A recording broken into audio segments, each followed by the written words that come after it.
Breaking news చూస్తున్నాం. AP cabinet భేటీ ముగిసింది. దాదాపు 4 గంటల పాటు భేటీ కొనసాగింది. ఈ సమావేశంలో పలు కీలక నిర్ణయాలు తీసుకుంది ఏపీ కేబినెట్. పలు అంశాలపై చర్చ జరిపి పలు పథకాలకు ఆమోదాలు తెలిపింది.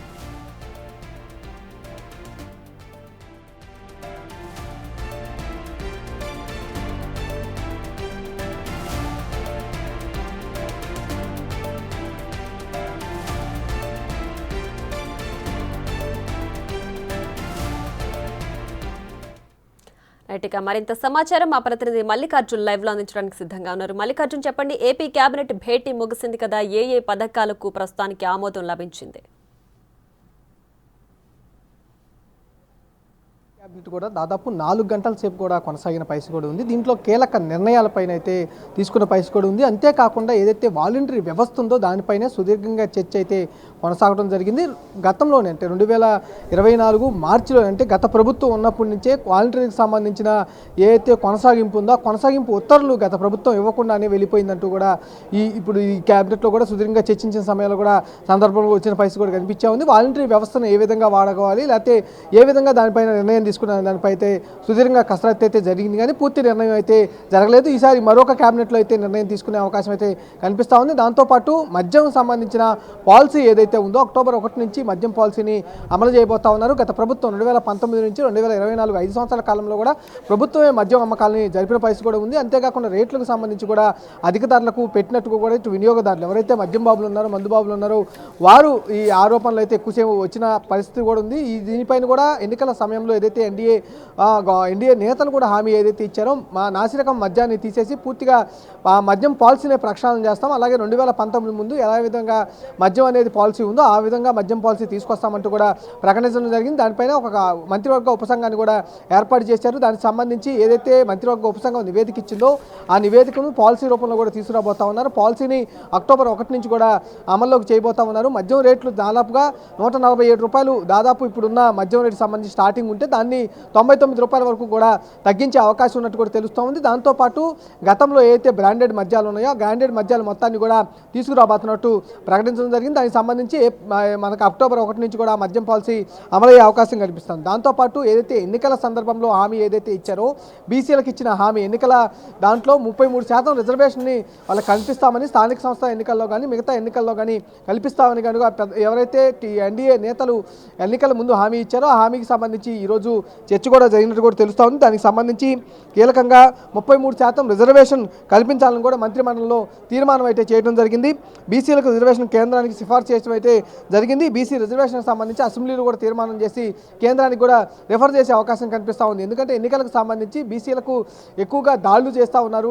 ఈ సందర్భం బట్టి వాళ్ళకి ప్రత్యేక చట్టాన్ని చేస్తామంటూ కూడా రిజర్వేషన్ కాపాడతామంటూ కూడా ఎన్డీఏ నేతలు ఎన్నికల ముందు అయితే హామీ ఇవ్వడం జరిగింది. దాంట్లో హామీలో భాగంగా దీన్ని కూడా నెరవేరుస్తూ కూడా తీర్మానం చేయడం జరిగింది. దాంతోపాటు మాజీ సైనికుల సంక్షేమ సంఘం దానికి సంబంధించి కార్పొరేషన్ ఏర్పాటు చేస్తూ కూడా కీలక నిర్ణయం అయితే తీసుకోవడం జరిగింది. దాంతోపాటు వరదలకు సంబంధించి ఏదైతే ఉన్నాయో ఆర్థిక సాయం ఏదైతే ఇస్తూ ఉన్నారో గ్రౌండ్ ఫ్లోర్కి 25,000 అలాగే ఫస్ట్ ఫ్లోర్కి 10,000 ఆర్థిక సాయం ఏదైతే ప్రకటించారో దానికి సంబంధించి అద్దెలకు చాలామంది సిటీలో ఉంటున్నారంటూ కూడా గుర్తించడం జరిగింది. వారికి మ్యాపింగ్ కానీ ఆధార్ కార్డులు కానీ అవన్నీ సొంత జిల్లాల్లో సొంత గ్రామాల్లో ఉంటున్న నేపథ్యంలో కూడా వాళ్ళ అద్దెకు ఉంటున్న వారికి స్వయంగా వారే బాధితులు కాబట్టి వారికి ఈ విధంగా ఆర్థిక సాయం అందించాలనే విషయంపై కూడా సుదీర్ఘంగా చర్చించడం జరిగింది. దానిపై కూడా ఒక నిర్ణయం తీసుకున్నారు. వీళ్ళని కూడా దాంట్లోకి యాడ్ చేయాలని, ఎందుకంటే వరద సహాయానికి సంబంధించి అద్దెగా ఉంటున్న వారి డీటెయిల్స్ కూడా యాడ్ చేసి వారిని కూడా సేకరించి వాళ్ళకి కూడా పరిహారం అందే విధంగా చూడాలంటూ కూడా కేబినెట్ నిర్ణయం తీసుకోవడం జరిగింది. దాంతోపాటు వాలంటరీ వ్యవస్థకు సంబంధించి కీలక చర్చ అయితే జరిగినట్టు కూడా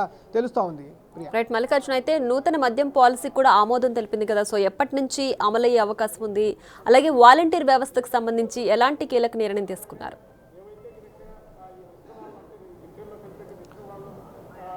మద్యం పాలసీకి సంబంధించి చూసుకుంటే కనుక అధికారంలోకి వచ్చి ఇప్పటికే 3 నెలలు అయితే వస్తూ ఉంది. దీనికి సంబంధించి ఎన్నికల ముందే వీళ్ళైతే హామీ ఇవ్వడం జరిగింది. ఎన్డీఏ ప్రభుత్వం రాకముందే ఎన్డీఏ నేతలు ఎన్నికల హామీగా భాగంగా ఏదైతే నాసిరకం మద్యం ఉందో ఆ మద్యాన్ని పూర్తిగా తీసివేసి మంచి రకం మద్యాన్ని తీసుకొస్తామంటూతో పాటు ధరలు అయితే ఇప్పుడు అధికంగా ఉన్నాయని కూడా వినియోగదారులు ఎవరైతే చెప్తా ఉన్నారో దానికి నేపథ్యంలో హామీ నేపథ్యంలో కూడా పూర్తిగా ధరలు అనేది 147 రూపాయలు స్టార్టింగ్ ప్రైస్ అనేది ఇప్పుడు ప్రజెంట్ ఉన్న పరిస్థితిలో కూడా ఉంది. గత మద్యం పాలసీకి సంబంధించి. కానీ కొత్త మద్యం పాలసీలో వచ్చి 99 రూపాయలు స్టార్టింగ్ నుంచి కూడా ఉంటుంది. పూర్తిగా చాలా వరకు 50 నుంచి 60 రూపాయల వరకు రిలాక్సేషన్ అయితే వినియోగదారులపై పడకుండా భారాన్ని తగ్గిస్తున్న పరిస్థితి కూడా ఉంది. దాంతోపాటు గతంలో ఏదైతే బ్రాండ్లు ఉన్నాయో, ఎందుకంటే 2019 నుంచి 24 వరకు కూడా ఏదైతే మద్యానికి సంబంధించిన బ్రాండ్లు ఎక్కడా లేని విధమైన బ్రాండ్లను ఏపీలో కూడా అమ్మారంటూ కూడా విమర్శలు ఎక్కువగా వినిపించాయి. దానికి సంబంధించి 2019 ముందు ఏదైతే మద్యం పాలసీ ఉందో, అంటే ప్రైవేటు పరంగా మద్యం అనేది టెండర్లో పిలుస్తారు, దానికి సంబంధించి మద్యానికి సంబంధించిన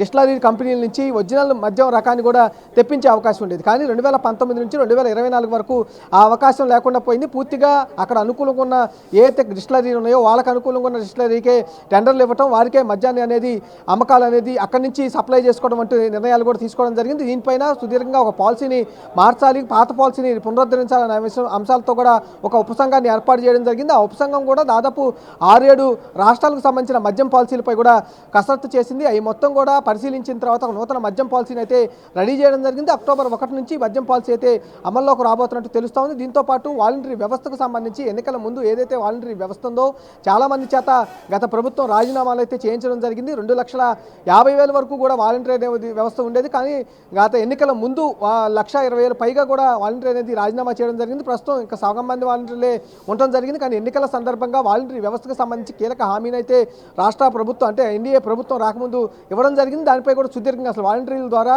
ఏ పనులు చేయించాలి, ఆర్థికంగా సంబంధించి పథకాలకు సంబంధించి డిస్ట్రిబ్యూషన్లు కానీ ఎన్నికల సమయంలో ఏదైతే ఎన్నికల కమిషన్ ఇచ్చిందో ఆ నిర్ణయాన్ని ఫాలో అవుతూ కూడా ఇప్పుడు వాలంటరీ వ్యవస్థ ద్వారా ఏ విధంగా వినియోగించగల అంశంపై కూడా సుదీర్ఘంగా అయితే చర్చ అయితే జరిగింది. Priya. Right Mallikarjun, thanks for the updates.